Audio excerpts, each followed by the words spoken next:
To copy a range of verses in the current search version, select the Copy button below the command line and choose the pop-up copy window.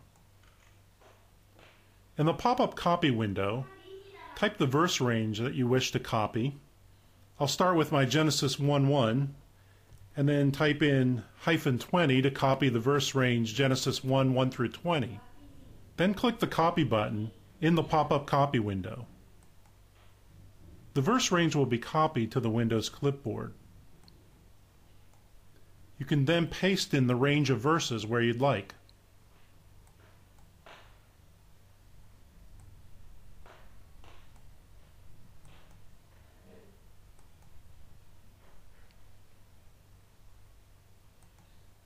You can also open the pop-up copy window by clicking on the button bar under Pop-up Verse Copy Window.